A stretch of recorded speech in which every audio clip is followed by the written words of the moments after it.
로마서 3장 1절에서 8절 말씀 보도록 하겠습니다. 한 절씩 교독하겠습니다. 그런즉 유대인의 나음이 무엇이며 할례의 유익이 무엇이냐? 범사에 많으니 우선은 그들이 하나님의 말씀을 맡았음이니라. 어떤 자들이 믿지 아니하면 어찌하리요? 그 믿지 아니함이 하나님의 미쁘심을 패하겠느냐? 그럴 수 없느니라. 사람은 다 거짓되되 오직 하나님은 참되시다 할지어다. 기록된 바 주께서 주의 말씀에 의롭다 함을 얻으시고 판단받으실 때에 이기려 하심이라 함과 같으니라. 그러나 우리 불의가 하나님의 의를 드러나게 하면 무슨 말하리요? 내가 하나님의 말하는 대로 말하노니 진노를 내리시는 하나님이 불의하시냐? 결코 그렇지 아니하니라. 만일 그러하면 하나님께서 어찌 세상을 심판하시리요? 그러나 나의 거짓말로 하나님의 참되심이 더 풍성하여 그의 영광이 되었다면 어찌 내가 죄인처럼 심판을 받으리요? 또는 그러면 선을 이루기 위하여 악을 행하자 하지 않겠느냐? 어떤 이들이 이렇게 비방하여 우리가 이런 말을 한다 하니 그들은 정죄받는 것이 마땅하니라. 아멘. 네, 오늘의 말씀 제목은 유대인의 나음이 무엇이며 할례의 유익이 무엇이냐라는 제목으로 말씀을 나누려고 합니다. 우리가 성경을 이렇게 볼 때 성경이 기록될 당시 그 배경을 미리 알아서 그 당시 사회를 이해한다면, 그러니까 성경이 쓰여질 그 당시의 상황을 우리가 좀 이해하면서 성경을 읽으면 내용을 이해하는데 우리가 크게 도움이 되죠. 그러나 성경을 읽으면서 또한 그때 사건이 그 당시에 이게 한 2000년 전에 기록된 것이라면 그 2000년 전의 사람들한테 속하는구나, 그 사람들의 그렇게 살았네 이렇게 생각하면서 그때 그 사건이 내게는 어떤 의미가 있는가를 생각하면서 우리에게 적용하지 않으면 성경은 뭡니까? 나와는 상관없이 되죠. 나와는 상관없는 남의 이야기로만 머물게 됩니다. 성경의 말씀을 남의 이야기로만 생각하는 것은 하나님이 성경을 기록하여 사람들에게 후대에 계속 이렇게 전하게 한 그 하나님의 의도와는 좀 다른 거예요. 그러니까 출애굽 있던 그 당시에 애굽의 노예로 살던 이스라엘 사람들에게만 해당되는구나, 그 당시의 일들이. 이렇게 생각하는 것처럼 해버리면 아무 상관이 없는 거예요. 하나님이 구원하시는 그 모든 역사들이. 로마서도 마찬가지예요. 로마서도 또 그 당시 로마 교인의 문제구나 라고 이렇게 해버리면 이것은 하나님이 지금 성경을 기록하여 우리에게 남긴 그 하나님의 뜻과 좀 다른 길로 가게 된다는 거죠. 하나님의 말씀은 기록될 당시나 수천 년이 지나 지금 우리가 이렇게 읽고 있는 우리에게나 다 똑같이 구원을 위한 하나님의 계시입니다. 지금 로마서에 등장하는 유대인들, 어떤 때는 또 이방인들, 그들의 모습에 우리를 비추어 보며 이 성경을 읽거나 설교를 들어야 성경을 지으신 하나님의 그 뜻을 우리가 제대로 발견할 수가 있다는 거죠. 사실 제가 지금 드리고 있는 이 말씀은 이 로마서에만 국한된 것이 아니라 이 성경 전체, 창세기부터 요한계시록까지 이 모든 이 성경을 읽을 때 그 당시의 상황과 그리고 기독교적인 관점, 그리고 최종적으로는 우리에게 적용이 되어야 되는 거예요. 보통 이제 우리에게 적용을 되는 걸로 많은 목사님들이 설교를 하게 되겠죠. 우리에게 적용이 되지 않으면 이 하나님의 말씀은 그냥 다 남의 이야기 아니면은 역사 이야기 아니면 영웅의 이야기로 끝나버릴 수가 있다는 거예요. 오늘도 그래서 이 점을 좀 잘 생각하면서 우리에게 좀 이렇게 적용도를 하시면서 들어야 돼요. 하나님의 백성의 삶을 우리에게 적용하면서 하나님의 성도들은 이렇게 살아야 되겠구나, 나도 하나님의 성도로 이렇게 살아야 되겠구나 라는 것을 좀 생각하며 결심하는 그런 시간들이 좀 되기를 바랍니다. 이제 본문으로 다시 들어. 2장에서 바울은 유대인들에게 이렇게 좀 책망을 했죠. 뭐냐면 유대인들이 자랑스럽게 생각하고 유대인들이 이방인들과 우리가 다르다고 생각하는 것은 뭐냐면 하나님의 법, 율법을 가지고 있기 때문에 그들이 율법을 가지고 있는데 바울은 그들이 자랑하는 그 율법을 가지고 유대인들을 책망을 했던 겁니다. 형식적인 육체의 할례가 중요한 것이 아니다는 거예요. 할례를 받은 것은 굉장히 긍지 있는 걸로 생각했어요. 이방인과 다르게 우리는 할례 받은 민족이다. 할례 받은 것을 우리는 하나님의 백성임의 증거다라고 막 이렇게 생각한 사람들에게 그 형식적인 육체의 할례가 무슨 소용이 있느냐? 이런 식으로 막 바울이 그들을 책망했다는 거죠. 너희가 할례를 받았는데 순종하지 않으면 그게 무슨 상관이 있느냐? 오히려 할례 받지 않은 자들이 하나님의 그 말씀에 순종한다면 오히려 그들이 뭡니까? 할례 받은 사람보다 더 낫지 않느냐? 육신의 할례보다 라고 막 이렇게 얘기를 하는, 그건 굉장히 뭡니까? 자존심도 상하고 기분이 나쁜 얘기죠. 그러자 이 모세의 율법을 지금까지 열심히 지키겠다는 이 유대인들이 마음이 섭섭한 거예요.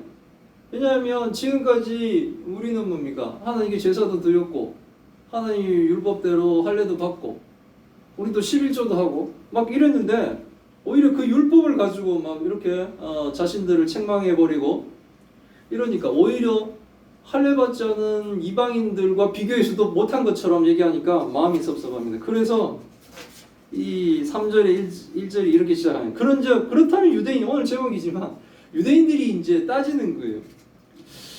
유대인의 나음이 뭐냐? 유대인이 되었다는 것이 좋은 게 뭐냐는 겁니다. 할례를 받았는데 할례가 유익한 게 무엇이냐라고 이제 이렇게 따지는 거죠. 그들이 선택받은 백성으로 지금까지 열심히 율법을 지킨다고 살았는데 할례를 받은 우리의 유대인들이 그렇다면 이방인들보다 나은 점이 무엇이냐라고 반론을 하는 거예요. 자신들은 뭡니까? 하나님 말씀대로 태어난 지 8일 만에 할례를 받았는데 그 할례 받은 게 과연 뭐가 유익하냐? 라고 이렇게 따지고 있는 겁니다. 그러니까 바울이 이제 범사에 많으니 우선 그들이 하나님의 말씀을 맡아 범사에 평범한 일에 유대인으로서 하나님의 선택받은 자로서의 장점들이 많다는 거예요. 이 범사에 많은 점에 대해서 로마서 9장 4절 5절에 잠깐 좀 언급을 하고 있어요. 읽어보면 그들은 이스라엘 사람이라 그들에게는 양자됨과 영광과 언약과 율법을 세우신 것과 예배의 약속들이 있고, 이게 지금 유대인들 너희들에게 준 범사의 많은 유익이라는 거예요. 조상들도 그들의 것이요 육신으로 하면 그리스도가 그들에게 나셨으니 그는 만물 위에 계셔서 세세의 찬양을 받으실 하나님이시니라. 아멘. 이게 이제 하나님이 특별히 선택한 이스라엘 백성들의 유익들이라는 거죠. 여러 민족 중에 하나님은 이스라엘 택하셨다는 거예요. 그러니까 이스라엘 안에 있었던 사람들은 구원을 받았죠. 애굽의 홍해를 가르고 나오듯이 하나님이 그들을 선택하여 복주고 막 그랬죠. 하나님의 선택 안에 있는 사람들, 하나님의 선택 안에서 하나님께 순종한 그 백성들은 뭡니까? 하나님이 다 지키시고 보호를 했죠.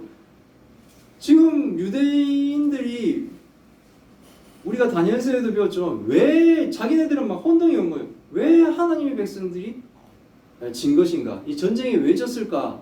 이런 생각을 하는 거예요. 이게 신들의 전쟁에서 하나님이 지셨는가?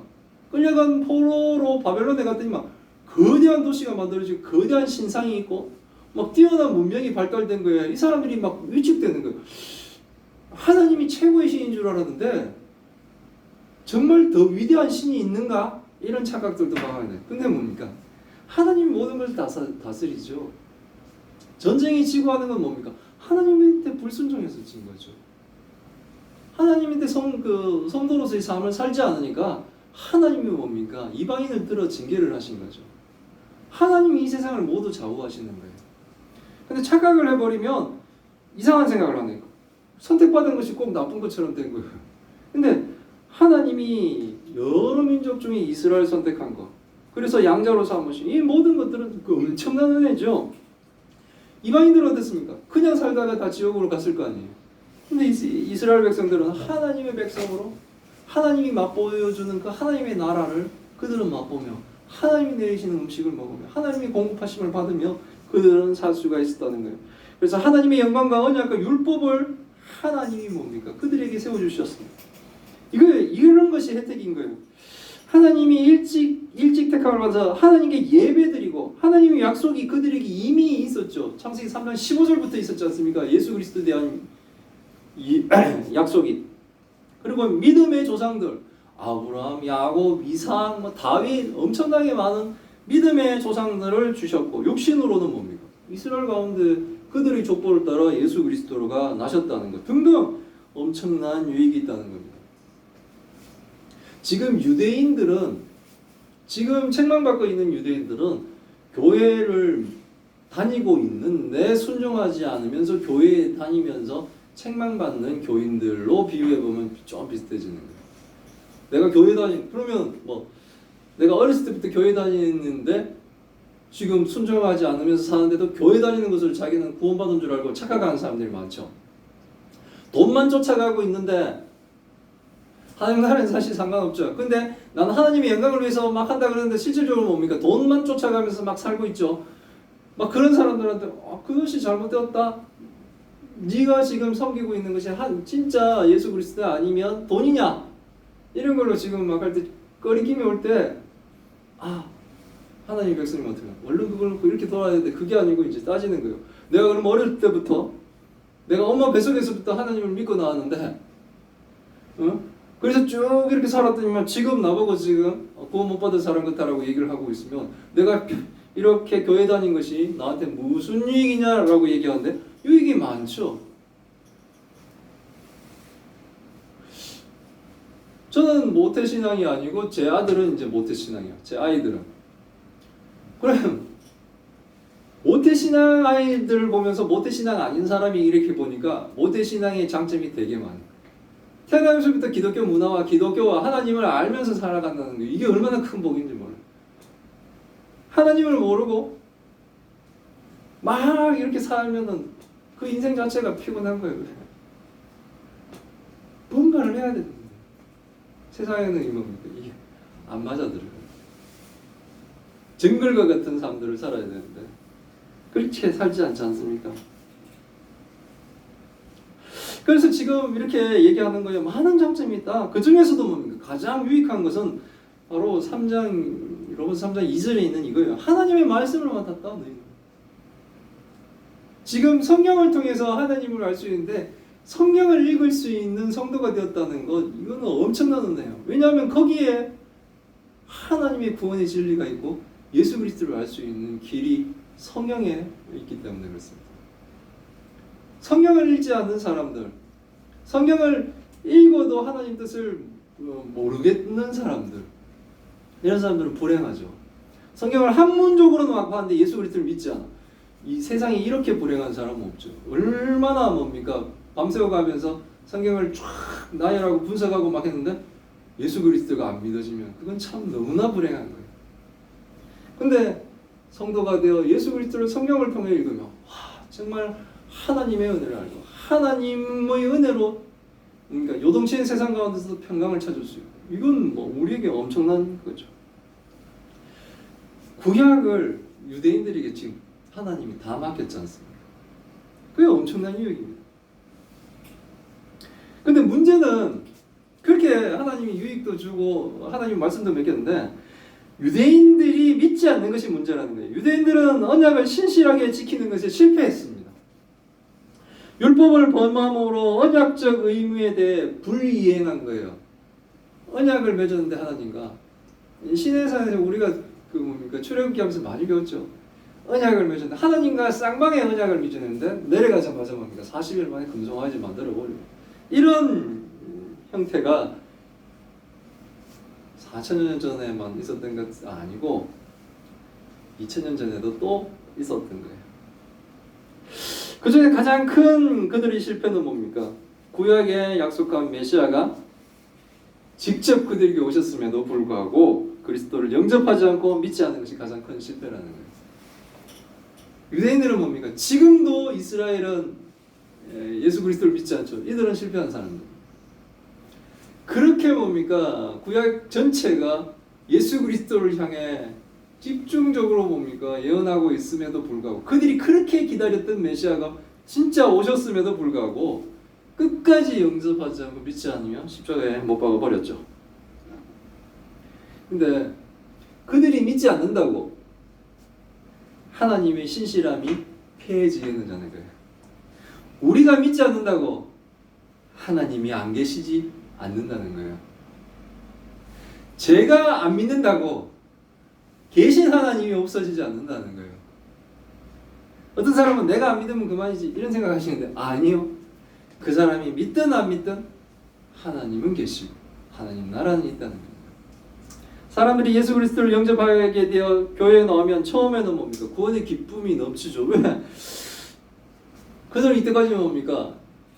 하나님이란 존재를 알지도 못하고 예수 그리스도의 사랑도 알지를 못했으니까 얼마나 고된 삶들만 살았겠어요. 고군분투하고 정말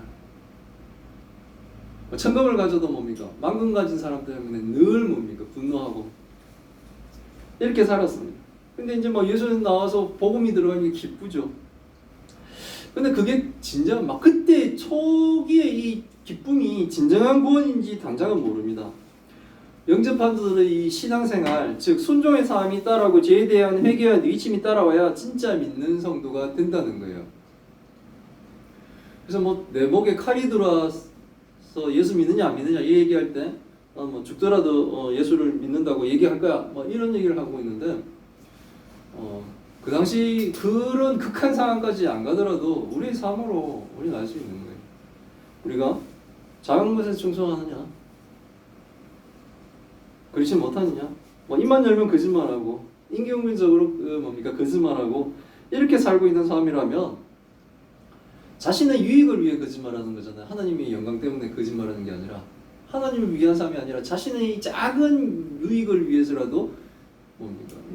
거짓말을 쉽게 해버리지 않습니까? 그런 사람들은 뻔한 거예요. 뭐 목에 칼이 들어오는 그런 극한 상황까지 안 가도 됩니다.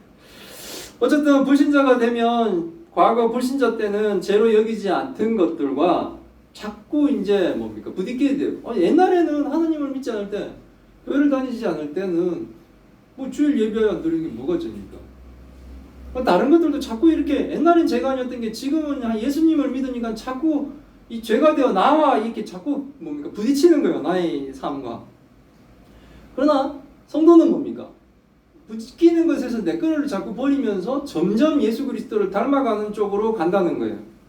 예수 그리스도께 점점 더 다가가죠. 점점 더 다가가는데 다가가면 다가갈수록 빛대신 예수 그리스도 통해 내 죄가 자꾸 드러나는 거예요.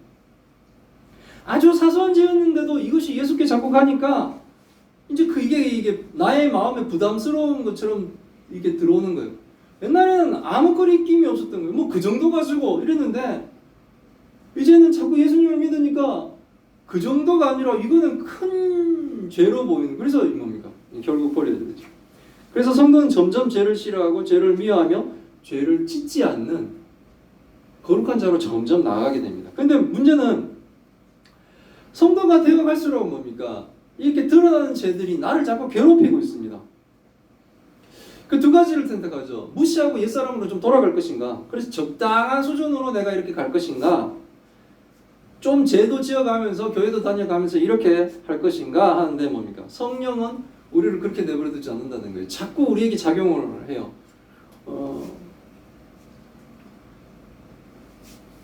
총신 다닐 때 그 교수님은 용수철로 이렇게 소파에 있는 용수철로 비유를 하시더라고요.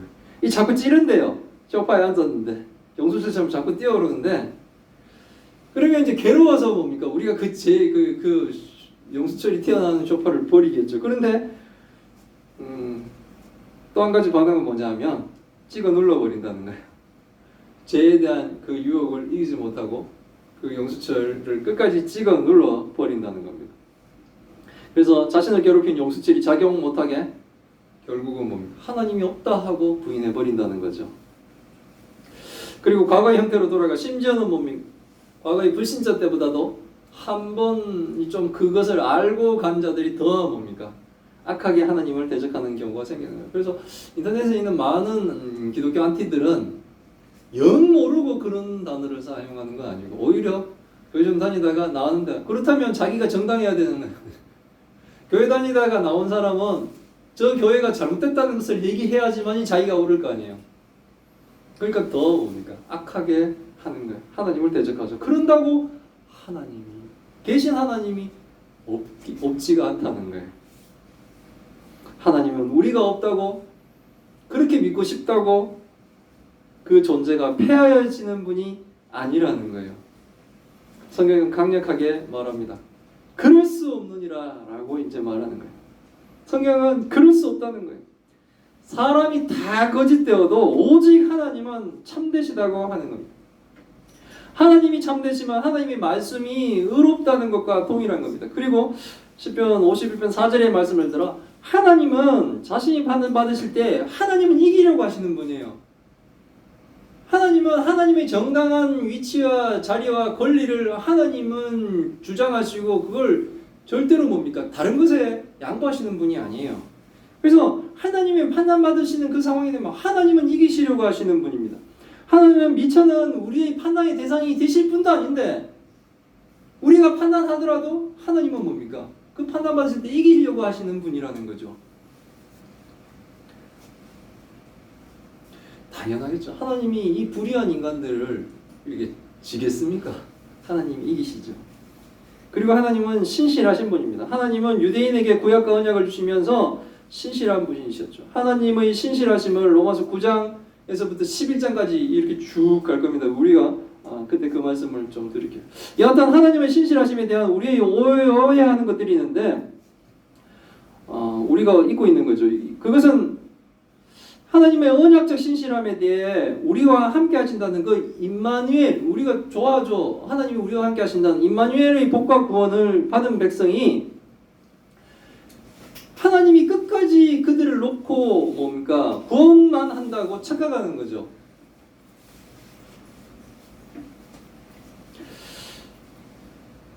우리가 구원에 대한 생각만 가지고 있어서 그래요. 뭐냐면 하나님의 신실하신 하나님이 말씀으로 우리에게 언약을 주시면 내가 구원하시겠다라고 하는 하나님의 정의 하나님이라서 하나님의 그 율법대로 판단하셔서 우리를 구원하시겠다고 하시는 그 구원의 언약도 하나님이 가지고 있으며 거기에 대한 구원에 대한 신실함을 하나님이 지키죠. 근데 또한 하나님의 신실함에는 뭐냐면 언약을 불이행하는 백성들에게 대한 하나님이 심판하시겠다는 그 말씀도 하나님은 뭡니까? 신실하게 지키시는 분이라는 것을 우리는 알아야 된다는 거예요.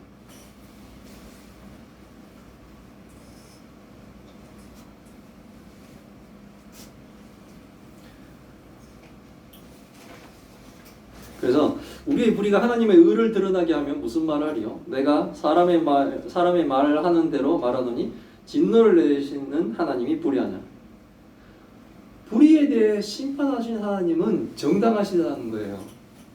하나님의 심판, 불의한 것에 대한 하나님의 심판이 정당한 것이 바로 하나님의 신실하심을 또한 드러내는 것 중에 하나라는 거예요.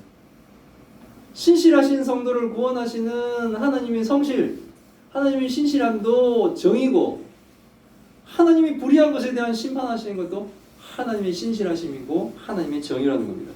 사랑의 하나님이 자신이 창조한 백성에 진노하는 것이 불의하다고 하는 것은 바로 뭡니까? 불신자들이 하는 말이에요. 이것은 공의로우신 심판주 하나님을 부정하는 논리입니다. 죄를 미워하고 심판하는 것이 바로 하나님의 정의라는 겁니다. 하나님이 불의하시지 않기 때문에 그래서 심판하시는 거예요. 불의한 신들이라면 자기 입맛대로 잣대가 자꾸 변하죠. 지금 뭐 검찰이다 어디다 막 하는 그 사람들이 이게 사회가 시끄러운 이유는 뭡니까? 누구한테 이렇게 조사할 때는 엄격하게 조사하고 자기와 관련 있는 사람이라든지 뭐 친인척이라면 뭡니까? 이 고무줄 잣대처럼 이 잣대가 자꾸 움직이기 때문에 불공정한 사회인 거죠.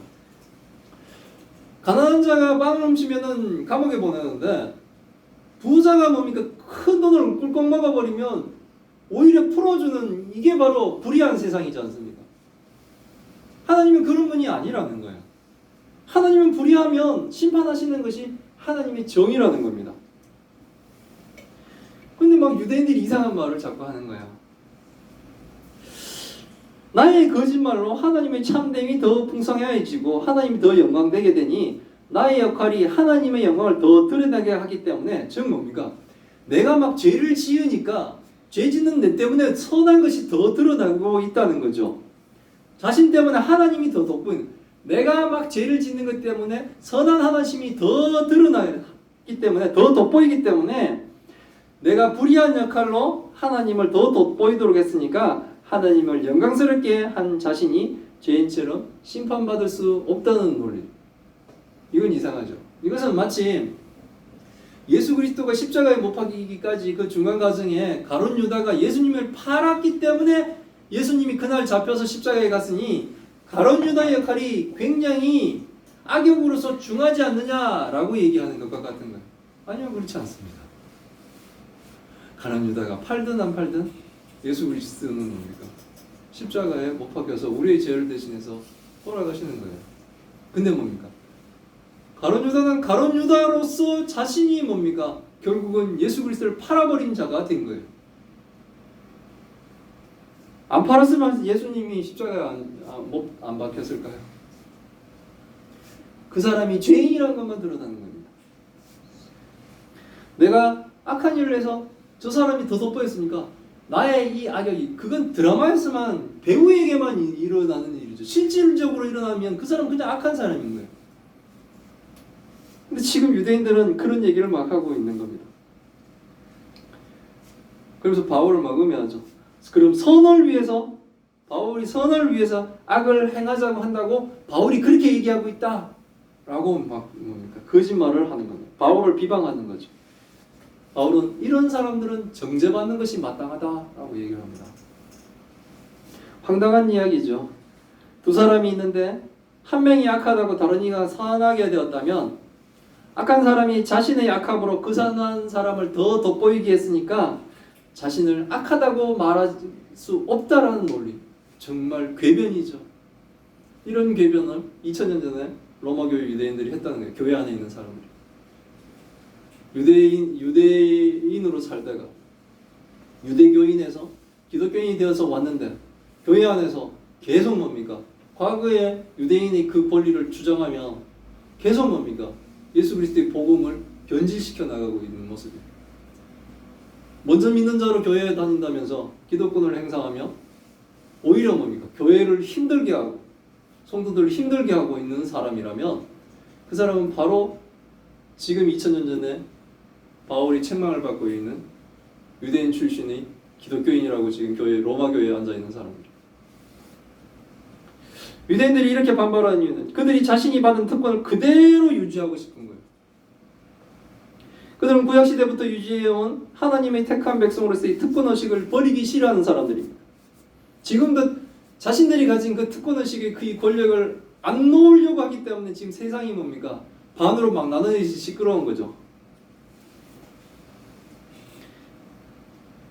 그런 일은 교회에서도 일어납니다. 실제 교회에서도. 뭐 우리가 조그마니까 뭐 그런 건 아직 없어서 이걸 좋다고 얘기를 해야겠죠. 교회 직분은 뭡니까? 하나님이 세워 권위가 있으나 평신도와 직분자, 심지어 뭡니까? 목사까지도, 저까지도 뭡니까? 다 성도예요. 다 하나님 앞에 성도라고요. 근데 그걸 막 인정하기 싫어요. 장로님한테 성도님이라고 부르면 신경질을 내요. 뭐 되게 섭섭해하고 속상해하고. 이렇다면 지금 현재 로마교회에 있는 유대인 출신 기독교인과 비슷하다고 생각을 할 수가 있어요. 이런 모습들이 당시 유대인들이 기독권에 집착하는 모습과 같은 거예요. 교회는 사실 뭡니까? 누가 더 잘 섬기나를 경쟁하는 것처럼 그렇게 사는 것이에요. 이게 뭘 받아내기 위해서, 하나님으로부터 큰 복을 받아내기 위해서 사는 것이 아니라 하나님이 내게 주신 그 복에 감격해서 서로 섬기려고 경주하듯이 사는 것이라는 거예요. 내가 이런 사람이다 라고 대접받겠다고 생각하는 순간 그 교회는 뭡니까? 병 들어가고 있는 거예요. 내가 목사로서 대접받겠다 이런 생각하면 그 교회는 병 들어가고 있는 거예요. 바울의 책망을 듣는 로마 교회 안의 유대인처럼 잘못된 생각을 하는 성도가 없는 이 세상의 모든 이 교회가 건강한 교회로 되길 바랍니다. 특히 우리 예수자랑 교회도 우리도 성장을 하겠죠. 우리도 성장해 나갈 때 우리는 뭡니까? 그때 어쩌면 이 똑같은 이 오늘의 설교를 또 많은 사람들한테 할지도 모르겠습니다. 하나님이 말씀하시는 이 우리가 하나님의 진리를 따라 살아가는 것. 여기에는 뭡니까? 너무 비상식적인, 아니 세상적인 이 뭡니까 논리 이런 것들을 우리가 초월하는 경우도 있지만 너무 동떨어져 나가면 안 됩니다. 우리는 건강한 교회로, 건강한 성도로 그렇게 살아가길 바랍니다. 기도하겠습니다. 하나님 감사합니다. 오늘 로마서 3장 앞부분을 통해 하나님 뜻을 배웁니다. 죄를 지음으로 선을 더욱 드러나게 하였으니 죄 지은 사람이 더 하나님의 사랑을 받아야 하고 심판을 받는 것은 억울하다고 주장하고 있는 이 로마 교회 안에 이 잘못된 유대인들이 있었던 것을 배우며 지금의 교회 안에 우리의 잘못된 생각으로 교회를 어지럽히고 사회 공동체를 잘못된 길로 인도하려는 사람이 생기지 않도록 하나님 도와주옵소서. 우리가 하나님을 먼저 믿는 것이 유대인들이 하나님의 말씀과 약속을 다른 민족보다 먼저 받을 수 있었던 참으로 가장 좋은 장점이었음을 감사하게 여기게 하여 주옵시고 우리들이 가진 어리석은 기득권들을 다 내려놓게 하여 주옵소서. 오직 교회는 하나님을 섬기는 것에 최선을 다하게 하옵시고 허탄한 것에 마음을 쏟거나 시간을 낭비하지 않게 하옵소서. 유대인의 나음이 무엇이며 할례의 유익이 무엇이냐고 바울에게 자신의 억울함을 호소하고 있는 유대인의 모습에 불쌍한 연민을 느낍니다. 우리들 속에 저들과 같은 부분이 있다면 하나님 회개하고 돌이키게 하여 주옵소서. 우리는 오직 주의 복음과 진리 앞에 겸손히 순종하는 우리 예수사랑교회와 성도들 다 되게 주님 도와주옵소서. 함께하지 못한 성도도 하나님 축복하여 주옵시고 하나님 병환 중에 고통받고 있는 하나님의 딸을 기억하여 주시고 이 모든 일이 합력하여 선을 이루게 하셔서 우리 마음에 하나님의 은혜와 사랑을 우리가 잊지 않도록 주님 도와주옵소서. 이 모든 말씀 우리 주 예수 그리스도의 이름으로 기도드리옵나이다. 아멘.